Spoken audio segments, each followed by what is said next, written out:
எல்லோருக்கும் அன்பு வணக்கம். நாங்க பாபாஜி முத்துக்குமார் பேசுறேன்.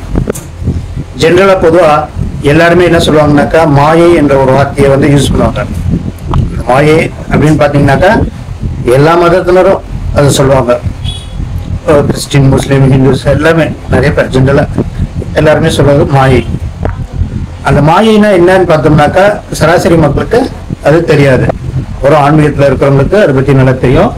ஆனா சராசரி மக்களுக்கு மாயைனாக்கா என்னன்னு தெரியாது.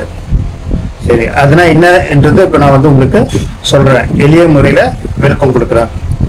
எதுன்னு பார்த்தோம்னாக்கா மாயைனாக்கா ஒரு திரை, அதாவது ஒரு ஸ்கிரீன்.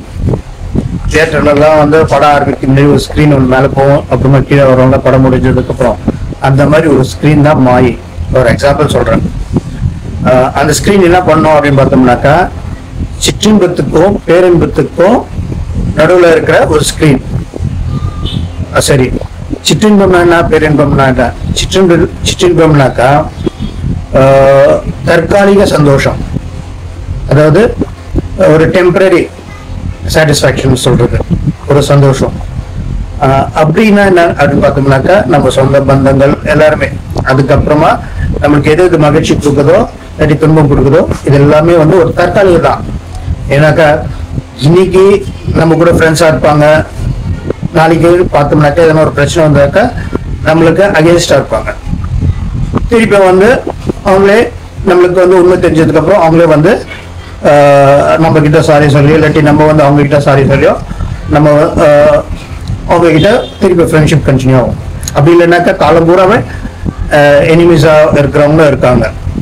ஓகேவா? இதெல்லாம் சிற்றின்பம். அதே மாதிரி ஒரு டிவியோ இல்லாட்டி ஒரு செல்போனோ ஏதோ ஒன்று வாங்குறோம்னு வச்சுக்கோங்க.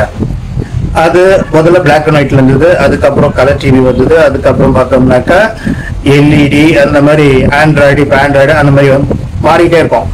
முதல் பிளாக் அண்ட் ஒயிட் இருக்கும்போது அது சந்தோஷம் வந்தது, அதுக்கப்புறமா கலர் டிவி வரும்போது இது நல்லா இருந்தா கூட அதை ஓரம் தள்ளிட்டு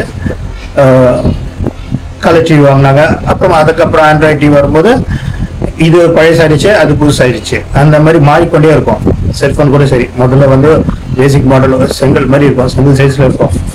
அதுக்கப்புறம் பாத்தீங்கன்னாக்கா சின்னதா வந்துச்சு, ஃபோல்டபிள் வந்தது, அதுக்கப்புறமா வந்து கலரு அது இது வந்து அந்தந்த டைம்ல அது நம்ம வச்சுட்டு இருக்கும் போது அது சந்தோஷமா இருக்கும். ஓகேவா? இதுதான் சிற்றின்பம் என்றது. பேரின்பம் அதுனாக்கா எப்பவுமே நம்மளுக்கு சந்தோஷத்துல இருக்கு. எந்த காலத்துலயும் எத்தனை யுகங்கள் வந்தாலும் நம்ம அந்த சந்தோஷத்திலே கலைக்கிறது தான் அந்த பேரின்பம் என்றது. அது எதுன்னு பார்த்தோம்னாக்கா டிவைன் எனர்ஜி, ஆன்மீகம். அந்த டிவைன் எனர்ஜி இருக்கும்போது, ஆன்மீகத்துல இருக்கும்போது நம்ம எப்பவுமே அது வந்து அந்த இதுலயே வந்து நம்ம தெளிச்சுட்டே இருப்போம். என்ன நடந்தாலும் சரி, எது இருந்தாலும் சரி, நம்ம அந்த நிலையிலே இருப்போம். அது அங்க போனதுக்கு அப்புறமா தான் இல்லை, இங்க இருக்கும் போது அந்த மாதிரி நிறைய நம்ம முன்னோர்கள் வந்து வாழ்ந்து காட்டியிருக்கவங்க நிறைய பேர் இருக்காங்க. ஆதிசங்கரர், பாபாஜி, அந்த மாதிரி பெரிய பெரிய மகான்கள வரலாறுலாம் வந்து அவங்களோட மாயை வந்து தொடாது. ஏன்னாக்கா அவங்க காலத்தை வென்றவர்கள் அவங்க. ஓகேவா? சரி, இது நம்மளை எப்படி தாக்கும் அப்படின்னு பார்த்தோம்னாக்கா நம்மளுக்குள்ளேயும் ஒரு தரை இருக்கு. என்ன தரன்னு பார்த்தோம்னாக்கா ஞானம். ஞானம்னாக்கா எது உண்மையோ அதை சொல்றதுதான் ஞானம். பேரின்பத்தை நோக்கி இருக்கிறது தான் ஞானம். ஓகேவா? இதெல்லாம் தற்கால்.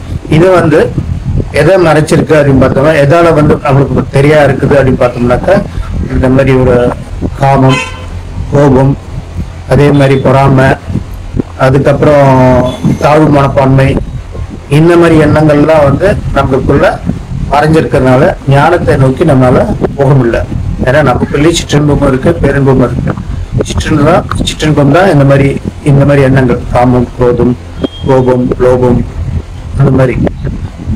பேரின்பம் வந்து அந்த ஞானத்தை அடையுது, அதை வந்து டோட்டலா மறைச்சிருக்கு.